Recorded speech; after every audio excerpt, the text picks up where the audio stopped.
Hello friends, welcome to the channel Mechanical Engineering Data Bank. In this section we will see a numerical from thin cylindrical shell.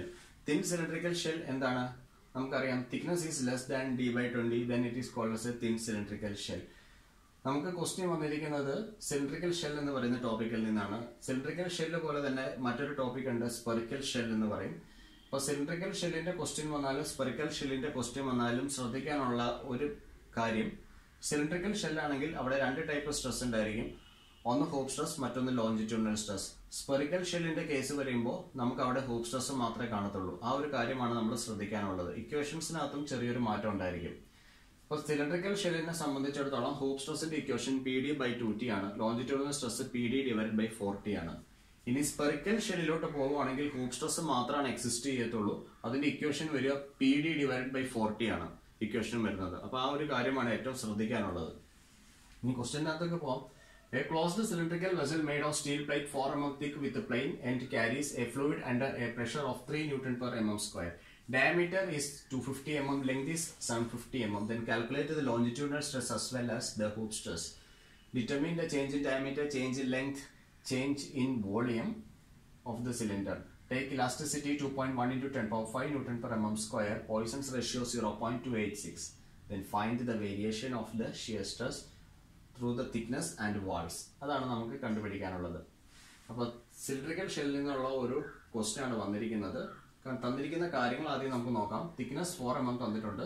Internal pressure 3 Newton per mm square ആണ്.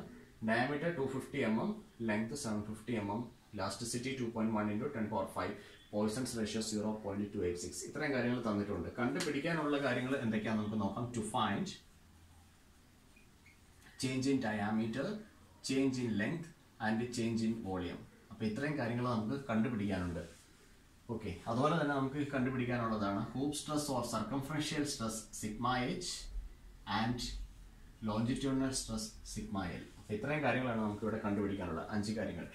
Hoop സ്ട്രെസ്സിന്റെ മറ്റൊരു പേരാണ് circumferential stress എന്ന് പറയുന്നത്. Hoop stress is also known as the circumferential stress, so it can be indicated by the letter c also. Okay, അപ്പോൾ നമുക്ക് ഇതിനകത്ത് കാര്യത്തിലേക്ക് കിടക്കാം.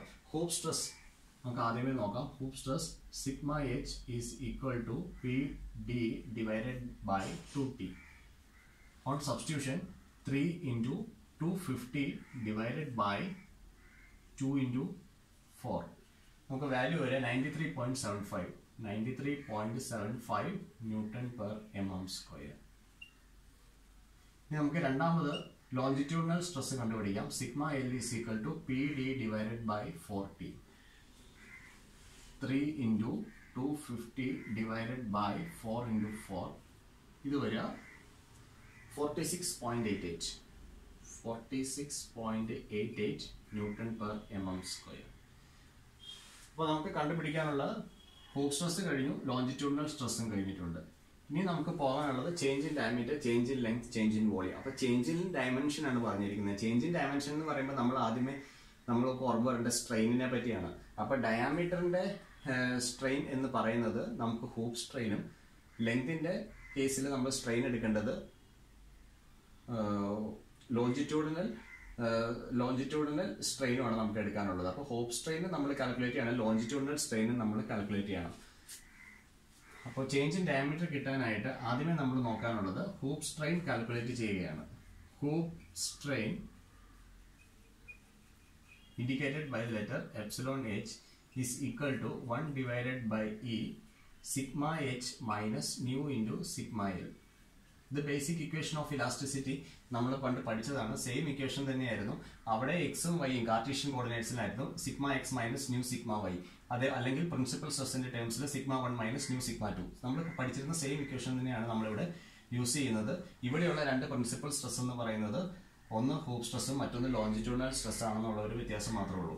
അപ്പോൾ നമുക്ക് ഇവിടെ ഒന്ന് സബ്സ്റ്റിറ്റ്യൂട്ട് ചെയ്യാം. That is equal to 1 divided by 2.1 into 10 power 5. Sigma എച്ചിന്റെ വാല്യൂ നമ്മൾ ഓൾറെഡി കണ്ടുപിടിച്ചിട്ടുണ്ട്, 93.75 മൈനസ് 0.286 into 46.88. ഇത് കാൽക്കുലേറ്റ് ചെയ്ത് കഴിയുമ്പോൾ നമുക്ക് ഹൂപ്പ് സ്ട്രെയിനിന്റെ വാല്യൂ 3.8 into 10 power minus 4 വരും. 3.8 into 10 power minus 4. ഇത്രയാണ് നമുക്ക് വരിക. അപ്പോൾ നമുക്ക് ഇത് മാത്രം പോരാ, നമുക്ക് ഇതിൽ നിന്ന് എന്ത് കണ്ടുപിടിക്കാൻ പറ്റണം? ചേഞ്ച് ഇൻ ഡയമീറ്റർ കണ്ടുപിടിക്കണം. Hoop strain is equal to change in diameter by original diameter എന്നാണ് നമുക്ക് ഇക്വേഷൻ കിടക്കുന്നത്. നൗ നമുക്ക് ഇവിടെ എഴുതാം epsilon h is equal to delta d divided by d. Therefore delta d is equal to epsilon h into d. Epsilon h നമുക്കറിയാം 3.8 into 10 power minus 4. Diameter നമുക്കറിയാം 250. അപ്പം അങ്ങനെയാണെങ്കിൽ ചേഞ്ച് ഇൻ ഡയമീറ്റർ നമുക്ക് കിട്ടിയിട്ടുണ്ട് 0.096 ആയിരിക്കും വരിക. 096 mm ആയിരിക്കും നമുക്ക് ആൻസർ വരിക. ഓക്കെ, ഇനി നമുക്ക് ഇനി അടുത്തത് നോക്കാനുള്ളത് ലോഞ്ചിറ്റ്യൂഡിനൽ സ്ട്രെയിൻ നോക്കാം. ലോഞ്ചിറ്റ്യൂഡിനൽ സ്ട്രെയിൻ അതിന്റെ ഇക്വേഷൻ വരിക epsilon l is equal to 1 divided by e sigma l minus nu into sigma h. ഇതാണ് നമുക്ക് ഇക്വേഷൻ വരിക. സബ്സ്റ്റിറ്റ്യൂട്ട് ചെയ്ത് നോക്കാം. 1/2.1 into 10 power 5 into 46.88 minus 0.286 into 93.75. ഇനി ഒരു പക്ഷേ നമുക്ക് ഇത് ചെയ്യുമ്പോൾ നെഗറ്റീവ് വാല്യൂ വരും. Don't bother about that. Longitudinal സ്ട്രെയിനിന്റെ വാല്യൂ നമുക്ക് വരിക 9.55 into 10 power minus 5. 9.55 into 10 power minus 5. ഇതിൽ നിന്ന് നമുക്ക് എന്ത് കണ്ടുപിടിക്കാൻ പറ്റും? ഡെൽറ്റ എൽ കണ്ടുപിടിക്കാം. Here also now delta epsilon L is equal to delta L divided by L. Therefore delta L is equal to epsilon L multiplied by original length, that is equal to 9.55 into 10 power minus 5 into 750, and the value of delta L is 0.0716 mm. അപ്പോൾ ഇതാണ് നമുക്ക് change in length കിട്ടിയിരിക്കുന്നത്. So we have completed change in diameter and change in length. ഇനി നമുക്ക് change in volume ആണ് വേണ്ടത്. Change in volume കാണണമെങ്കിൽ ആദ്യം നമുക്ക് വോളിമെട്രിക് സ്ട്രെയിൻ ആവശ്യമാണ്. അപ്പോൾ നമുക്ക് വോളിമെട്രിക് സ്ട്രെയിനിന്റെ ഇക്വേഷൻ ആദ്യമേ ഒന്ന് എഴുതാം.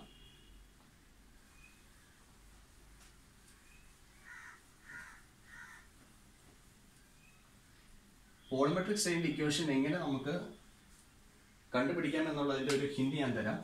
വോളിയം എന്ന് പറയുന്നത് സിലിണ്ടർ ആണ്. ബേസ് ഏരിയ ഇൻറ്റു ഹൈറ്റ് ആണ് നമുക്ക് വരിക. π/4 d² ഇൻറ്റു ലെങ്ത്. ഇതാണ് ഇതിന്റെ വോളിയം നമുക്ക് പറയാം. ഇത് ജസ്റ്റ് ഒന്ന് ഡിഫറൻഷിയേറ്റ് ചെയ്യുക. പ്രൊഡക്റ്റ് റൂൾ യൂസ് ചെയ്യുക. പ്രൊഡക്റ്റ് റൂൾ യൂസ് ചെയ്ത് ഡിഫറൻഷിയേറ്റ് ചെയ്തതിന് ശേഷം π/4 d² വെച്ച് ത്രൂ ഔട്ട് ഡിവൈഡ് ചെയ്യുക. അങ്ങനെ എടുക്കുമ്പോൾ നമുക്ക് ഡെൽറ്റ v/v നമുക്ക് ഇക്വേഷൻ വരും. That is equal to longitudinal strain plus 2 times hoop strain. ഇതായിരിക്കും നമുക്ക് ഇക്വേഷൻ വരിക. ഓക്കെ, അപ്പോൾ ഇങ്ങനെയാണ് ഈ ഇക്വേഷനിലേക്ക് വരിക. ഇതിനെ നമുക്ക് ആദ്യമേ ഡിഫറൻഷിയേറ്റ് ചെയ്യാം. ഡിഫറൻഷിയേറ്റ് ചെയ്തതിന് ശേഷം π/4 d² വെച്ച് ഡിവൈഡ് ചെയ്താൽ മതി. അപ്പോൾ നമുക്ക് ഹൂപ്പ് സ്ട്രെയിൻ്റെ ഇക്വേഷൻ വരും. ഡെൽറ്റ v/v എന്നൊരു ഫോർമാറ്റിൽ ഇക്വേഷൻ വരും. ആ ഇക്വേഷനാണ് ഇവിടെ എഴുതിയിരിക്കുന്നത്. ഓക്കെ, നമുക്ക് നോക്കാം. Volumetric strain is equal to epsilon L plus 2 times epsilon H. On substitution, epsilon L നമ്മൾ ഓൾറെഡി കണ്ടുപിടിച്ച് വെച്ചിട്ടുണ്ട്. 9.55 into 10 power minus 5 plus 2 times epsilon H നമുക്ക് 3.8 into 10 power minus 4 ആയിരുന്നു. ഓക്കെ, അപ്പോൾ നമുക്ക് epsilon V വരുന്നത് 8.64 into 10 power minus 4. ഇതാണ് നമുക്ക് വോളിമെട്രിക് സ്ട്രെയിൻ വരുന്നത്. ഓക്കെ, നൗ നമുക്ക് മറ്റൊരു കാര്യം അറിയാം. Epsilon b is equal to change in volume by original volume. ഇതിനകത്ത് നമുക്ക് കണ്ടുപിടിക്കാനുള്ള ഡെൽറ്റ വി ആണ്. Now delta v is equal to epsilon b into original volume. Now what is original volume? Here we can calculate the original volume. V is equal to π/4. d value we already have 250 square into 750. This is the length, and the volume we will be getting 3.6 into 10 power 7 mm cube. This much will be coming. Okay, now we have delta V is equal to epsilon V 8.64 into 10 power minus 4 into how much? 3.6 into 10 power 7. And now we have delta V on calculation 31014 mm cube, or this is the value of change in volume. ഇനി നമുക്ക് നോക്കാനുള്ളത് variation of shear stress ആണ്. അപ്പോൾ നമുക്ക് shear stress കാൽക്കുലേഷനിലേക്ക് പോകാം. നമ്മൾ നേരത്തെ പഠിച്ചിട്ടുണ്ട്, രണ്ട് പ്രിൻസിപ്പൽ സ്ട്രെസ്സിന്റെ രണ്ട് വാല്യൂസ് ഉണ്ടെങ്കിൽ 1/2 ഇൻറ്റു സിഗ്മ 1 മൈനസ് സിഗ്മ 2, അതാണ് നമുക്ക് മാക്സിമം ഷിയർ സ്ട്രെസ്സിന്റെ ഇക്വേഷൻ നമ്മൾ പഠിച്ചിരുന്നത്. അപ്പോൾ അതുപോലെ തന്നെ നമുക്ക് ഇവിടെ ഇക്വേഷൻസ് ഡെവലപ്പ് ചെയ്യാം. Shear stress on a plane, shear stress on a plane of maximum shear stress on a plane of sigma h and sigma l, maximum value of Hooke's stress and longitudinal stress. അപ്പോൾ ഇതെങ്ങനെ കണ്ടുപിടിക്കാം? tau is equal to 1 divided by 2 sigma h minus sigma l, that is 1/2. Sigma h value 93.75, sigma l value 46.88, and shear stress value 23.43, that is equal to 23.43 Newton per mm square. Now we can calculate the shear stress on a plane of Hooke's stress and internal pressure. Shear stress on a plane of sigma h and internal pressure P. Since it is in internal pressure, we are taking it as minus P here, since it is internal pressure. We know that the thin cylindrical shell or thin spherical vessel, they are subjected to internal pressure. Example എന്താണ് പറഞ്ഞത്? Boilers, നമ്മുടെ LPG cylinders, ഇതിനകത്തൊക്കെ fluids സിലിണ്ടറിന്റെ അകത്താണ്. So that fluid is exciting the pressure on the inside walls of the cylinder. അപ്പോൾ നമുക്ക് ഇതിനെ negative P ആണ് എടുക്കുന്നത്, ഇന്റേണൽ പ്രഷർ ആയതുകൊണ്ട്. അപ്പോൾ നമുക്കിത് നോക്കാം. tau is equal to 1/2 sigma h minus minus of P. നമുക്ക് ഇക്വേഷൻ വരിക implies 1/2 sigma h plus P ആണ് നമുക്ക് ഇക്വേഷൻ വരിക. ഇനി ചില കേസിൽ നമ്മൾ ഇന്റേണൽ പ്രഷർ P നമ്മൾ നെഗ്ലക്ട് ചെയ്ത് കളയാറുണ്ട്. ഇന്റേണൽ പ്രഷർ P കൺസിഡർ ചെയ്തുകൊണ്ടും കൺസിഡർ ചെയ്യാതെ നമുക്ക് ഷിയർ സ്ട്രെസ്സിന്റെ വാല്യൂ നമുക്ക് കണ്ടുപിടിക്കാൻ പറ്റും. ഏത് ചെയ്താലും ശരിയാണ്. P is neglected, then 1/2 sigma h ആയിരിക്കും നമുക്ക് ആൻസർ വരിക. അപ്പോൾ നമ്മൾ ഇവിടെ P യും കൂടെ നമ്മൾ കൺസിഡർ ചെയ്യുന്നുണ്ട്. Then that is equal to 1/2 sigma h ന്റെ വാല്യൂ 93.75 plus 3. ഇതിന്റെ ആൻസർ വരിക നമുക്കിപ്പോൾ 48.375 ആയിരിക്കും. 48.375 ന്യൂട്ടൺ പെർ mm സ്ക്വയർ. അപ്പോൾ നമുക്ക് നമ്മളോട് ചോദിക്കുകയാണ്, find out the maximum shear stress at any point through out the thickness എന്ന് നമുക്ക് ചോദിച്ചു കഴിഞ്ഞാൽ നമുക്ക് മാക്സിമം ഷിയർ സ്ട്രെസ്സിന്റെ വാല്യൂ വരിക 48.375 ആയിരിക്കും. ഇപ്പോൾ നമുക്ക് മിനിമം ആണ് ചോദിച്ചിരിക്കുന്നതെങ്കിൽ നമുക്ക് 23.43 on a plain of sigma h and sigma L നമുക്ക് കാൽക്കുലേറ്റ് ചെയ്യാം. അപ്പോൾ നമുക്ക് ഈ രണ്ട് ഷിയർ സ്ട്രെസ് വാല്യൂ നമുക്ക് കണ്ടുപിടിക്കാം. അപ്പോൾ ഇങ്ങനെയാണ് വേരിയേഷൻ ഓഫ് ഷിയർ സ്ട്രെസ് നമ്മൾ ഡിറ്റർമിൻ ചെയ്തിരിക്കുന്നത്. So this is how we can solve A numerical from the thin cylindrical shell. One more time you must remember one thing. Cylindrical shell ആണെങ്കിൽ hoop stress longitudinal സ്ട്രെസ്സും കാണും. Spherical shell ആണെങ്കിൽ നമുക്ക് hoop stress മാത്രമേ കാണത്തുള്ളൂ. ഇത് ഇവിടെ കാണിച്ചിരിക്കുന്നത് സിലിണ്ടറിക്കൽ ഷെല്ലിന്റെ ഇക്വേഷൻസ് ആണ്. ഇനി hoop stress for a spherical shell വരുമ്പോൾ ഇക്വേഷൻ PD ഡിവൈഡഡ് ബൈ 40 ആണ്. PD/2T അല്ല, PD/40 ആണ് സ്പെറിക്കൽ ഷെല്ലാണെങ്കിൽ. ആ ഒരു വ്യത്യാസമായിരിക്കും അവിടെ വരിക. സ്പെറിക്കൽ ഷെല്ലിന് ലോഞ്ചിറ്റ്യൂണൽ സ്ട്രെസ് ഉണ്ടായിരിക്കുന്നതല്ല. Okay, thank U.